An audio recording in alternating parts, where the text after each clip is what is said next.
ঢাকা 16 আসনে বিএনপি সমর্থিত প্রার্থী আমিনুল হকের পক্ষ থেকে এই এলাকার ভোটারদের জন্য এই স্পেশাল রিক্সা সার্ভিস বন্দোবস্ত করা হয়েছে।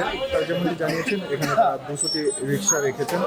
এই এলাকার যারা ভোটার রয়েছেন, বয়োজ্যেষ্ঠ কিংবা খানিকটা অসুস্থ, তাদেরকে এই রিক্সাগুলো আনা নেওয়া করবে। অর্থাৎ ভোট প্রদান করতে তাদের বাসা থেকে নিয়ে আসা হবে এবং আবার পুনরায় তাদেরকে পৌঁছে দেওয়া হবে। চাচা, এটা কিসের গাড়ি?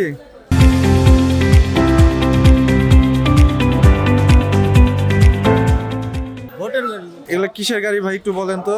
এটা হলো আমিনুল হক ভাইয়ের পক্ষ থেকে এই গাড়ি জনগণের সেবা দেওয়ার জন্য। কি ধরনের সেবা দিচ্ছে? বাসা থেকে নিয়ে আসতেছে, ভোট দেওয়া যায় এবং বাসায় পৌঁছে দেওয়া হচ্ছে। বৃদ্ধ প্রতিবন্ধী এদের জন্য হলো যে এই রিক্সাগুলো ঠিক করা হয়েছে।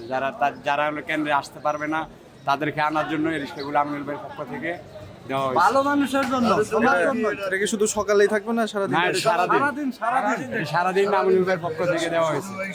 যারা প্রতিবন্ধী, যারা হলো আপনার বৃদ্ধ, যারা আসতে পারে না কেন্দ্রে, তাদেরকে আনার জন্য এই রিক্সাগুলো ব্যবস্থা করা হয়েছে। তারা অনেক উপকৃত, তারা অনেক আনন্দিত যে যারা আসতে পারে না কেন্দ্রে, তারা হলো যে রিক্সা পাইতেছে, তারা আসে ভোট কেন্দ্রে আসে ভোট দিতেছে। এটাই। কতগুলা রিক্সা রিজার্ভ করা হয়েছে? 200 200 রিক্সা রিজার্ভ করা হয়েছে আমিনুল ভাই।